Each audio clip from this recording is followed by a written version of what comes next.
नमस्कार, मैं श्रुति सिंह। स्वागत है आप सभी का इनसाइड झारखंड न्यूज के इस बुलेटिन में। चलिए जानते हैं खबरों के बारे में। खबरों की शुरुआत करते हैं राजधानी रांची से। प्रवर्तन निदेशालय के समन को झारखंड के पूर्व मुख्यमंत्री के द्वारा चुनौती देने वाली याचिका पर झारखंड उच्च न्यायालय में कार्यवाहक न्यायमूर्ति की अध्यक्षता वाली खंडपीठ में सुनवाई हुई। खंडपीठ के समक्ष जो याचिका दायर की हुई थी उसमें तकनीकी खामियां एवं दूसरे पक्ष को सूचित किए बिना या इस याचिका की कॉपी उपलब्ध कराए बिना याचिका दाखिल की गई थी, जिस पर खंडपीठ ने नाराजगी व्यक्त करते हुए कहा कि बिना दूसरे पक्ष को सूचित किए इस मामले को कैसे सुना जा सकता है। महाधिवक्ता के द्वारा पक्ष रखते हुए ये बताया गया कि विगत 31 जनवरी को देर रात कुछ डेवलपमेंट हुआ है, जिसको लेकर कुछ डॉक्यूमेंट इसमें शामिल करने के लिए IA के माध्यम से समय चाहते हैं। आज दोपहर 1 फरवरी का समय मांगा गया था। इसे स्वीकृत करते हुए विस्तृत सुनवाई के लिए 2 फरवरी का समय निर्धारित किया गया। हेमंत सोरेन के द्वारा ईडी के सम्मन को चुनौती देने वाली याचिका पर आज झारखंड उच्च न्यायालय में माननीय कार्यवाहक मुख्य न्यायमूर्ति की अध्यक्षता वाली खंडपीठ में सुनवाई हुई। माननीय खंडपीठ के समक्ष जो याचिका दायर की गई थी उसमें तकनीकी खामियां एवं दूसरे पक्ष के अधिवक्ता को बिना सूचित किए, बिना कॉपी सर्व कराए यह याचिका दाखिल की गई थी, जिस पर माननीय खंडपीठ ने नाराजगी व्यक्त करते हुए कहा कि बिना दूसरे पक्ष के यह मामले को कैसे सुना जा सकता है। विद्वान महाधिवक्ता के द्वारा पक्ष रखते हुए यह बताया गया कि कल देर रात इस मामले में कुछ डेवलपमेंट हुआ है, जिसको लेकर कुछ डॉक्यूमेंट इसमें शामिल करने के लिए एक IA के माध्यम से समय चाहते हैं। आज दोपहर का समय के लिए प्रार्थना किया गया था, जिसको अस्वीकृत करते हुए माननीय खंडपीठ ने कल इसकी विस्तृत सुनवाई के लिए समय निर्धारित किया है। इस मामले की विस्तृत सुनवाई 2 फरवरी को की जाएगी। सीएम हेमंत सोरेन के इस्तीफे के बाद चंपई सोरेन झारखंड के नए मुख्यमंत्री बने हैं। विधायक दल की बैठक में उन्हें नेता चुना गया है। चंपई सोरेन परिवार के काफी करीबी माने जाते हैं, इसलिए हेमंत सोरेन के इस्तीफे के बाद सोरेन परिवार ने उन पर भरोसा जताया है। इधर चंपई सोरेन के मुख्यमंत्री बनने की बात सामने आने के बाद सरायकेला जिले के गमरिया प्रखंड अंतर्गत जिलिंगा गोरा गाँव स्थित इनके पैतृक आवास में जश्न का माहौल है। चंपई सोरेन 5 बार विधायक बने हैं। लगातार 4 बार से सरायकेला विधानसभा क्षेत्र का प्रतिनिधित्व करते आ रहे हैं। इससे पूर्व वर्ष 2000 में इन्हें हार का सामना करना पड़ा था। तत्कालीन भाजपा प्रत्याशी अनंतराम टुडू ने इन्हें शिकस्त दी थी। उसके बाद से वे लगातार विधानसभा चुनाव जीतते आए हैं। वर्ष 2010, 2013 और 2019 में वे झारखंड सरकार में कैबिनेट मंत्री बने। अपने 4 भाई बहनों में चंपई सोरेन सबसे बड़े हैं। उनके पिता सरायकेला खरसावां जिले में स्थित जिलिंगा गोरा गांव में खेती करते थे। चंपई सोरेन भी अपने पिता की मदद करते थे। चंपई सोरेन ने 10वीं तक सरकारी स्कूल में पढ़ाई की। इसी बीच कम उम्र में ही उनकी शादी मानको सोरेन से हो गई। शादी के बाद चंपई सोरेन के 3 बेटे और 3 बेटियां हुई। 2010 से 2013 के दौरान बीजेपी नेता अर्जुन मुंडा की 2 साल 129 दिन की सरकार में उन्हें कैबिनेट मंत्री बनाया गया और अहम मंत्रालय दिया गया। चंपई सोरेन 11 सितंबर 2010 से 18 जनवरी 2013 तक मंत्री रहे। इसके बाद झारखंड में राष्ट्रपति शासन लगा दिया गया, लेकिन फिर झामुमो की सरकार बनी और उन्हें खाद्य, नागरिक आपूर्ति और परिवहन मंत्रालय का पदभार सौंपा गया। वे 13 जुलाई 2013 से 28 दिसंबर 2014 तक मंत्री रहे। इसके बाद जब 2019 में फिर झामुमो की सरकार बनी और हेमंत सोरेन राज्य के मुख्यमंत्री बने तो उन्हें फिर मंत्री बनाया गया। इस बार उन्हें परिवहन, अनुसूचित जनजाति, अनुसूचित जाति और पिछड़ा वर्ग कल्याण मंत्री बनाया गया। इसके बाद ही चंपई सोरेन झामुमो के उपाध्यक्ष भी हैं। अब जब जमीन घोटाला मामले में ईडी की जांच के बाद सीएम हेमंत सोरेन ने राज्यपाल को अपना इस्तीफा सौंप दिया है, तो चंपई सोरेन को झारखंड के नए मुख्यमंत्री के रूप में चुना गया है।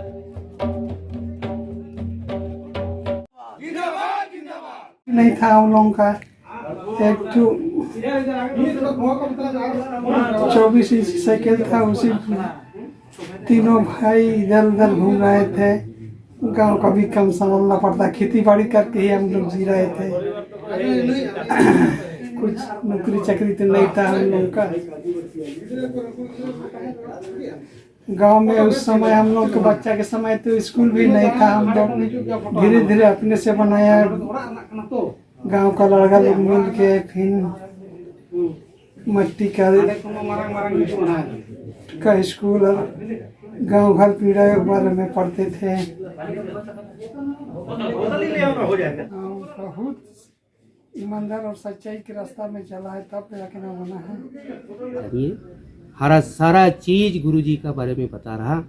उसके बाद आपने जब एमएलए बना तो उस समय भी हम लोग बहुत खुश थे। उसके बाद कल्याण मंत्री बना, कल्याण मंत्री बना तो और खुश हम लोग इस गांव में। चलो भाई, इस इलाका में एक तो कल्याण मंत्री जैसा झारखंड का कल्याण मंत्री बना। उसके बाद फिर मुख्यमंत्री बना। मुख्यमंत्री अभी शपथ नहीं हुआ है, लेकिन शपथ ग्रहण होगा तो और खुश होगा। इस इलाका में जहाँ जहाँ अधूरा काम है वहाँ वहाँ पूरा होगा काम। और इधर टेल्को स्थित सुमंत मुलगांवकर स्टेडियम में टाटा मोटर्स का स्पोर्ट्स मीट का आयोजन हुआ। 2 दिवसीय इस प्रतियोगिता का समापन 2 फरवरी को होगा। गुरुवार को उद्घाटन के मौके पर टाटा कमिंस के प्लांट हेड रामफल नेहरा उपस्थित रहे। उन्होंने इसका विधिवत उद्घाटन किया। इस प्रतियोगिता में 17 स्कूलों की 60 टीमें और लगभग 1300 विद्यार्थी हिस्सा ले रहे हैं। इसके साथ ही कंपनी के कर्मचारी भी इसमें बढ़ चढ़कर भाग ले रहे हैं। इस संबंध में टाटा मोटर्स के टाउन हेड एडमिनिस्ट्रेशन रजत सिंह ने बताया कि ये प्रतियोगिता हर साल आयोजित की जाती है। इसमें विभिन्न तरह की स्पर्धाएं होती हैं, जिसमें स्कूली बच्चे और टाटा मोटर्स कंपनी के कर्मचारी भाग लेते हैं।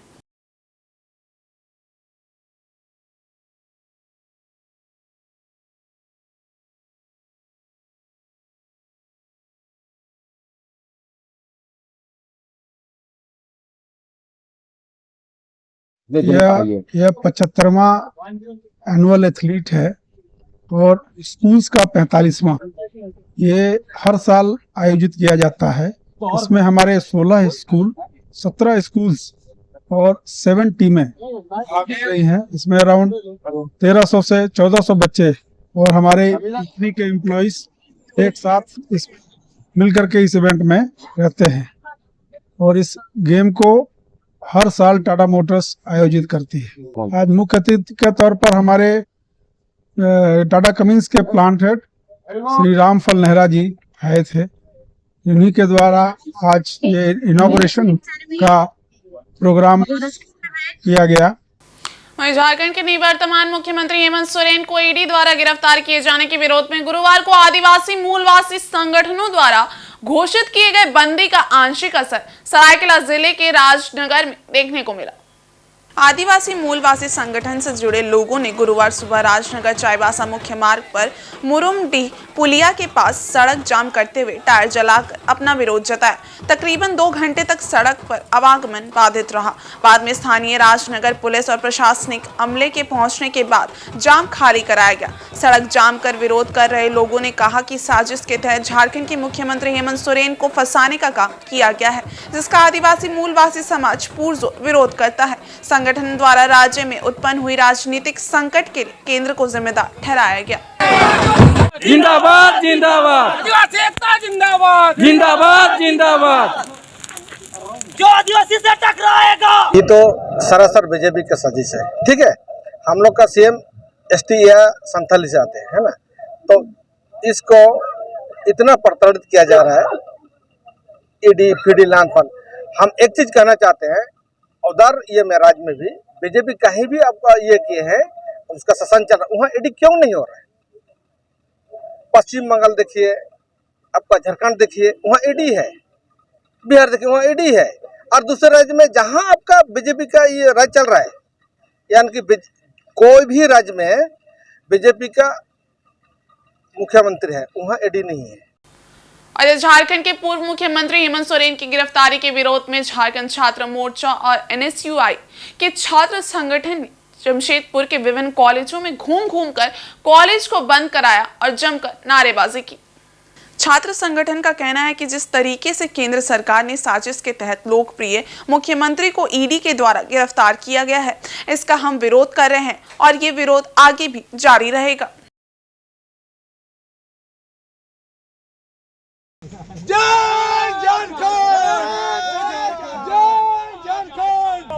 जिंदाबाद जिंदाबाद जिंदाबाद जिंदाबाद जिंदाबाद हेमंत तुम संघर्ष करो, हम तुम्हारे साथ हैं। आदिवासी संगठन तो बंद किया है, बात सही है, लेकिन अभी विगत दिनों से केंद्र सरकार के द्वारा हमारे माननीय मुख्यमंत्री जी हेमंत सोरेन जी को बार बार ईडी की तरफ से प्रेशर डाला जा रहा है। तो उसको लेके आज जैसे कि कल उनको इस्तीफा भी देना पड़ गया, अरेस्टिंग तक का उनका ऑर्डर आ गया था।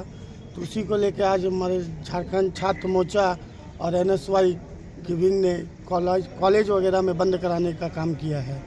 हमारी मांग यही है कि शांतिपूर्वक से सब कुछ रहे और हम शांतिपूर्वक से धरना प्रदर्शन अपना जो भी है बंदी का काम कर रहे हैं और हमारा सब कुछ शांतिपूर्वक से हो रहा है। हमारे केंद्र सरकार के द्वारा जो हमारे मुख्यमंत्री जी को पीड़ित किया जा रहा है उसको लेके हम लोग आज आंदोलन किए हुए हैं। और हेमंत सोरेन के सीएम पद से इस्तीफे के बाद चक्रधरपुर में सुरक्षा बढ़ाई गई। वहीं स्टेशन में आरपीएफ और जिला पुलिस फ्लैग मार्च किया। साथ ही शहर में सामान्य रूप से शांति का माहौल देखा जा रहा है। दुकान बाजार सब खुले हुए हैं। सड़क पर सामान्य रूप से परिवहन का संचालन हो रहा है। हेमंत सोरेन के सीएम पद से इस्तीफा देने के बाद चक्रधरपुर में सुरक्षा व्यवस्था चाक चौबंद कर दी गई है। शहर के विभिन्न चौक चौराहों पर पुलिस बल की तैनाती कर दी गई है। इसी क्रम में चक्रधरपुर रेलवे स्टेशन और आसपास के इलाकों में भी पुलिस की चौकसी और सुरक्षा बढ़ा दी गई है। आरपीएफ, जीआरपी, जिला पुलिस और कॉर्प्स कमांडो के द्वारा चक्रधरपुर रेलवे स्टेशन में फ्लैग मार्च भी किया गया है। इस फ्लैग मार्च में तमाम पुलिस जवान अपनी वर्दी और सुरक्षा संसाधनों के साथ शामिल हुए और लोगों को सुरक्षा का पूरा भरोसा दिया है। वहीं क्षेत्र में अशांति और गड़बड़ी फैलाने वालों पर सख्त कार्रवाई का संदेश दिया है। मौके पर चक्रधरपुर थाना प्रभारी चंद्रशेखर कुमार, आरपीएफ एएसपी अमित दास, आरपीएफ थाना प्रभारी विक्रम सिंह आदि मुख्य रूप से मौजूद थे। वहीं शहर के संवेदनशील इलाकों में पुलिस की पैनी नजर बनी हुई है। लगातार चक्रधरपुर की सड़कों पर पुलिस की गश्ती भी बढ़ा दी गई है। पुलिस की ठोस सुरक्षा व्यवस्था के कारण अब तक कहीं से भी किसी प्रकार की बंदी और जुलूस प्रदर्शन की सूचना नहीं है। सभी जगह शांति का माहौल है और सभी दुकान और बाजार खुले हुए हैं। शहर में आम दिनों की तरह चहलकदमी बनी हुई है। 4 पहिया वाहन सामान्य रूप से चल रही हैं। थाना प्रभारी चंद्रशेखर कुमार लगातार शहर का मुआयना कर वास्तु स्थिति की जानकारी ले रहे हैं।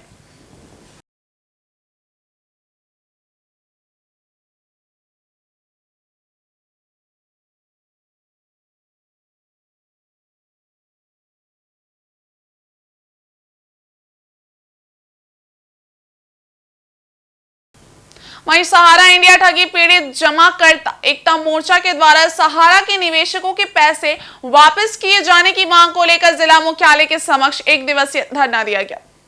इन्होंने कहा कि सहारा और सेबी के विवाद में सहारा इंडिया में पैसे जमा करने वाले निवेशकों के पैसे नहीं मिल रहे हैं।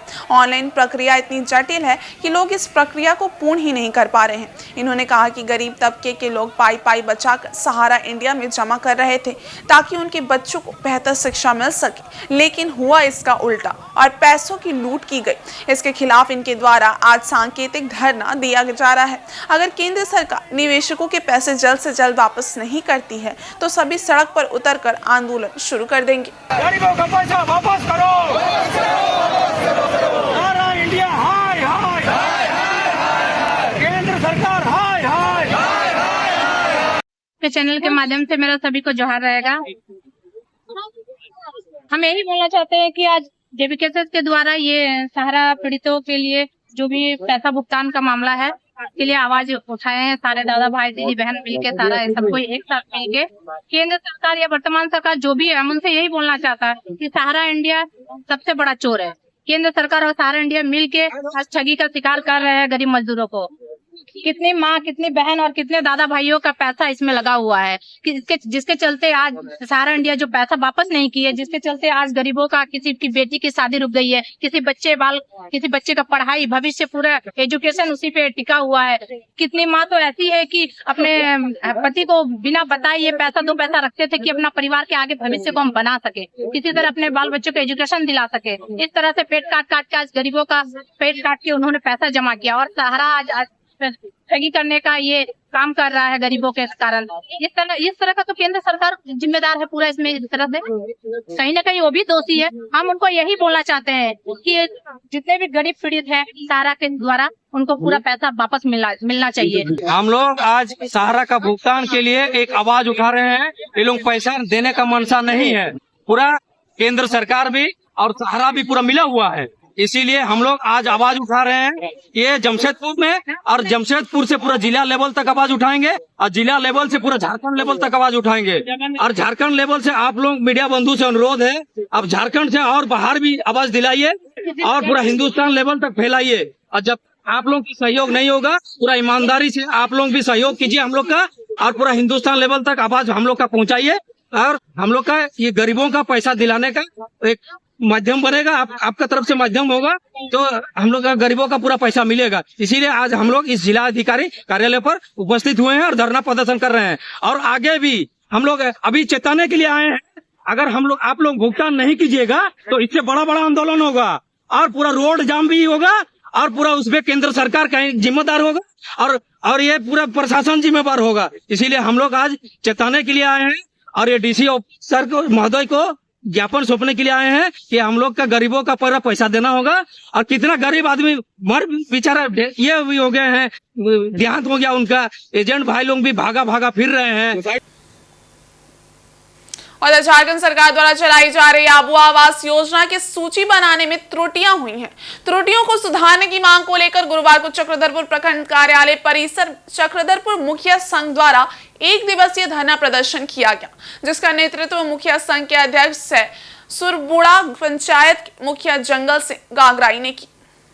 धरना प्रदर्शन के बाद मुखिया संघ के द्वारा सीएम के नाम चक्रधरपुर के बीडीओ को 5 सूत्री मांग पत्र सौंपकर त्रुटि को सुधारने की मांग की गई है, ताकि सही लाभुकों को आबू आवास का लाभ मिल सके। इस दौरान मुखिया जंगल सिंह गागराई ने कहा कि ग्राम सभा में जो सूची बनी थी उस सूची के आधार पर लोगों को प्राथमिकता देते हुए आबू आवास का लाभ नहीं दिया गया है। ऐसे लोगों को आबू आवास का लाभ दिया जा रहा है जो इसकी अहर्ता भी नहीं रखते हैं। डीसी से वार्ता हुई थी तो उन्होंने आश्वासन दिया था कि मुखिया की मांगों पर ध्यान दिया जाएगा, लेकिन आबू आवास की सूची को सुधार नहीं किया गया, जिसके कारण आज मुखिया संघ धरना देने को मजबूर हुए हैं। वहीं उपस्थित इटोर पंचायत के मुखिया सोमनाथ कोया ने कहा कि 23 पंचायत के ग्रामीण और मुखिया आज धरना दे रहे हैं। ये बहुत बड़ी योजना है सरकार की, लेकिन इस योजना का लाभ सही लाभुक को नहीं मिल रहा है। सूची में ऐसे लोगों का नाम है जिनका पहले से पक्का मकान है। सबसे बड़ा ग्राम सभा को माना जाता है, लेकिन ग्राम सभा से पारित सूची को प्राथमिकता नहीं दी जा रही है। आज ग्राम सभा का सरकार में कोई महत्व नहीं है। वहीं झामुमो नेता समाज सेवी मंटू गागराई ने कहा कि जिन लोगों का पहले से पीएम आवास है, जो लोग नौकरी पेशा हैं, ऐसे लोगों का आबू आवास की लिस्ट में नाम आ गया है, जिससे साफ है कि आबू आवास योजना की लिस्ट जारी करने में त्रुटि हुई है। आवेदन नहीं करने वालों का भी नाम आबू आवास में आ गया है। ग्राम सभा की लिस्ट को ध्यान नहीं दिया गया है। ऐसी स्थिति में ग्राम सभा से भी लोगों का विश्वास उठ गया है। प्रखंड वाले जिला और जिला वाले प्रखंड कार्यालय में गड़बड़ी का आरोप लगा रहे हैं और ग्रामीण ठगी महसूस कर रहे हैं। मौके पर मुखिया मिलानी बोरदा, लक्ष्मी केराई, साहेब हेम्ब्रम समेत 23 पंचायत के मुखिया एवं ग्रामीण मौजूद थे।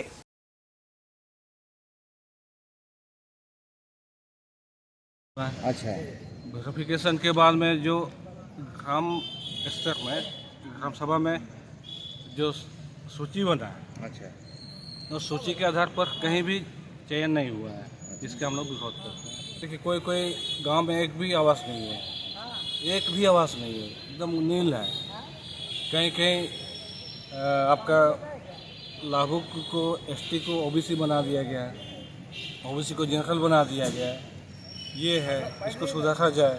सबसे पहले तो जो ग्राम सभा में तय हुआ है उसको उसका प्राथमिकता के आधार पर आदमी को मिलना चाहिए। ये अबू आवास के लिए जो आज हम लोग ब्लॉक परिसर में जितने भी 23 पंचायत है सभी ग्रामीण यहाँ पर उपस्थित है और 23 मुखिया जी लोग उपस्थित है। हम लोग अबू आवास में जो त्रुटियाँ आई है, सबसे पहले तो यह हमारे सरकार की महत्वाकांक्षी योजना था अबू आवास, जिसके तहत एक सही लाभुक को मिलना था, लेकिन इसमें हमारे ग्राम सभा के तहत पारित करके इसको सही लाभुक को चिन्हित करके देना था।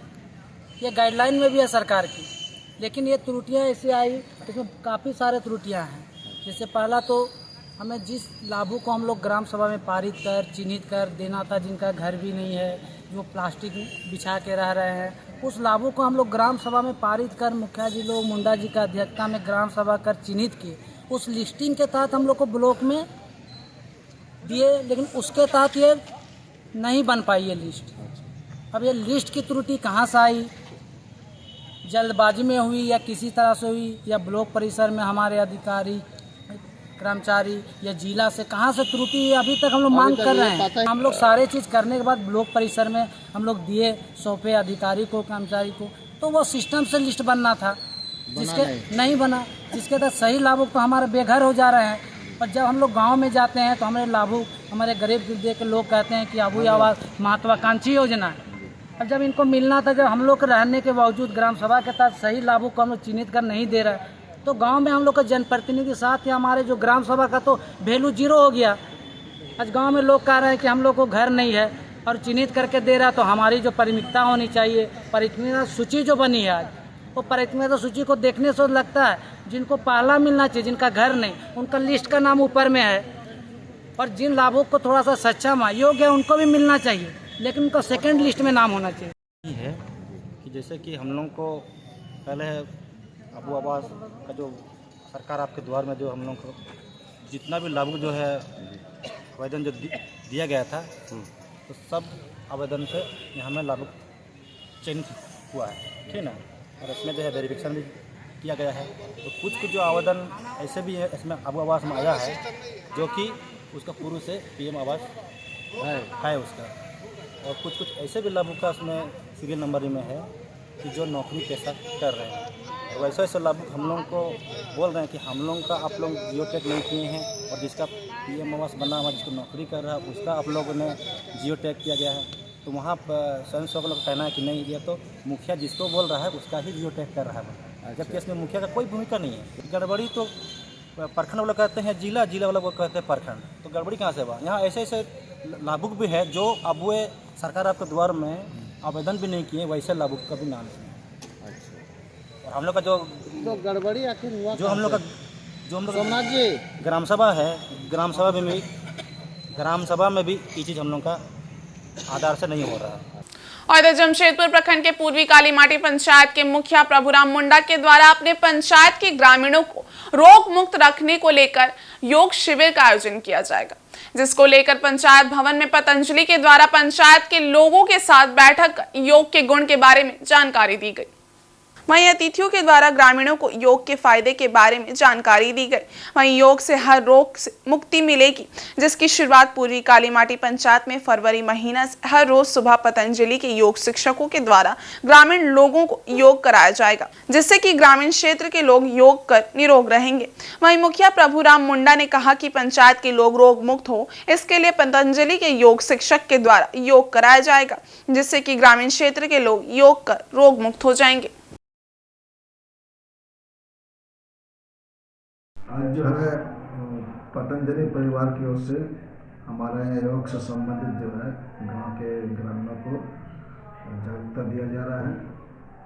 और ये योग का कार्यक्रम जो है हमने अनुरोध किया है योग पतंजलि परिवार से कि हमारा पंचायत सभागार में जो है प्रतिदिन एक प्रशिक्षक का नियुक्त किया जाए, और गांव के जो ग्रामीण जो है आम ग्रामीण उन लोगों को जो है योग सिखाया जाए, ताकि गांव के लोग स्वस्थ रहें।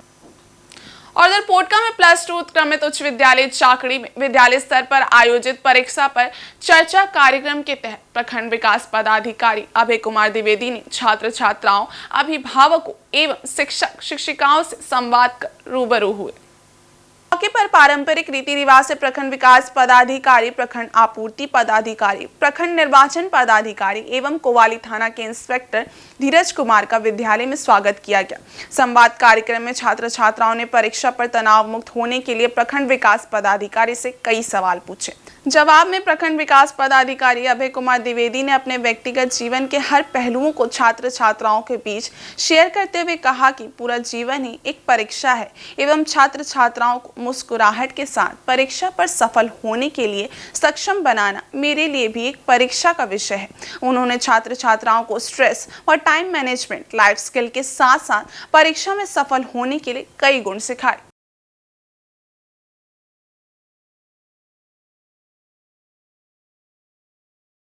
+2 में जो अभिभावकों से, छात्रों से और शिक्षकों से जो परिचर्चा हुई है वो छात्रों को और उनकी समस्याओं को लेकर के हुई है कि परीक्षा को हम हवा ना समझें, जीवन का एक पार्ट है। जब हम छात्र जीवन से आगे बढ़ते हैं तो भी हम परीक्षा ही देते रहते हैं, तो परीक्षा को हमें एक जीवन की पद्धति के रूप में देखना है। और परीक्षा से हमें कैसे निपटना है। बच्चे सुकुमार होते हैं, उनके मस्तिष्क पे गलत प्रभाव ना पड़े परीक्षा को लेकर के, और कैसे एक उमंग और उत्साह का उस उनमें संचार हो, इसी बात पर परिचर्चा हुई। और छात्रों को कुछ हमने टिप्स दिया है इसी सिलेबस को कैसे तैयार करना है, और लर्निंग बाय डूइंग कैसे, जो NCERT या 2020 की जो नई शिक्षा पद्धति है जो 22 में लागू हुई है, तो उसको लेकर के हमने उनको बताया है। और हमने अभिभावकों को भी कहा है कि घर का माहौल कैसा होना चाहिए। दूसरा चीज़ हमें ये भी है कि अभिभावकों को इसमें क्या कर्तव्य है, छात्रों को, अपने बच्चों को सुधार लाने के लिए या बच्चों की परीक्षा में किस तरीके से सहयोग दें। शिक्षकों को भी हमने कहा है, हालांकि शिक्षक बहुत कोऑपरेटिव थे और मुझे लगा कि बहुत बेहतर हैं, और जो उन्होंने बातें करी वो बातें बड़ी बेहतरीन लगी मुझे। तो शिक्षकों से ही मेरा यही आग्रह रहा है कि बच्चों को शिक्षकों से डर ना लगे। क्या हम ऐसा माहौल बनाएं जिससे कि शिक्षक से वो बार बार पूछें, जो न जाने वो चीज़ बार बार पूछें जब तक कि वो उस चीज़ को समझ न ले। कॉन्सेप्ट का क्लियर होना बहुत ज़रूरी है अपने जीवन में, अपने केवल एग्जाम के लिए नहीं, पूरे जीवन के लिए किसी भी चीज़ की समझ होनी चाहिए हमको।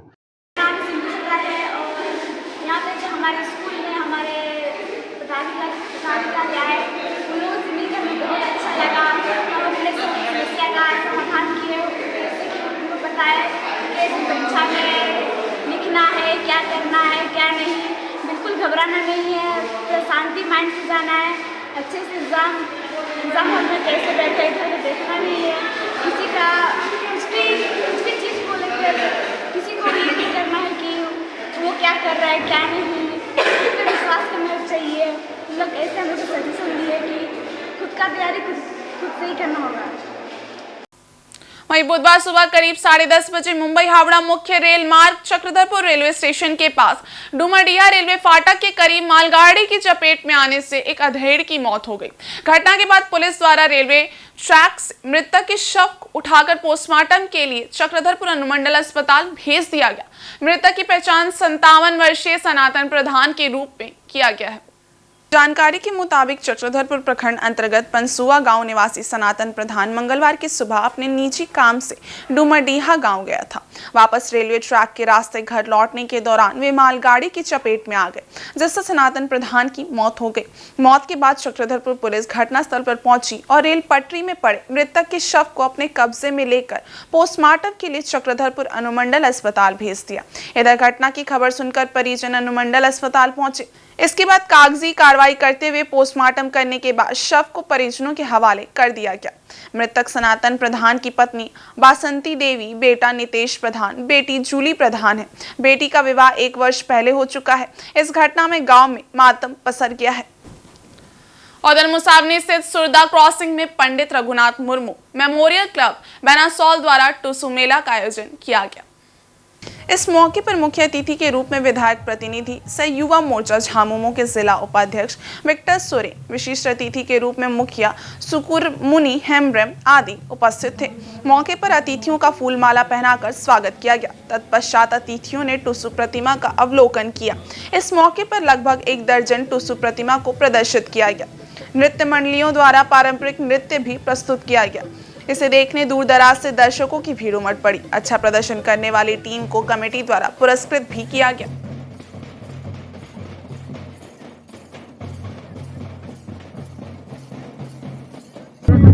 सबसे पहले तो ये पर्व टुसु पर्व हमारे झारखंड का एक बहुत महत्वपूर्ण पर्व है और इस पर्व को जिस तरह से हमारे बेनासोल कमेटी करती है, ये एक पर्व हमारी एकजुटता का संदेश है और इस पर्व के माध्यम से ही हमारे लोगों को एकजुट किया जाता है और इस एकजुटता और पर्व को आयोजन करने के लिए हम बेनासोल कमेटी को आभार प्रकट करते हैं और इसी तरह इसी के साथ साथ मैं तमाम जनता को भी संदेश देना चाहता हूं कि जिस तरह हमारे बेनासोल कमेटी एकजुट का परिचय देते हुए इस तरह का पर्व आयोजित की है, उसी तरह आने वाले चुनाव 2024 में भी एकजुट का परिचय देते हुए तमाम जनता से मैं आग्रह करूंगा कि आने वाले चुनाव में भी इस क्षेत्र से हमारे घाटशिला के लोकप्रिय विधायक श्री रामदास सोरेन जी को पुनः मौका दें। और इस बुलेटिन में बस इतना ही। ब्रेक के उस पार है कुछ और खास खबरें, तब तक के लिए देखते रहिए इनसाइड झारखंड न्यूज। धन्यवाद।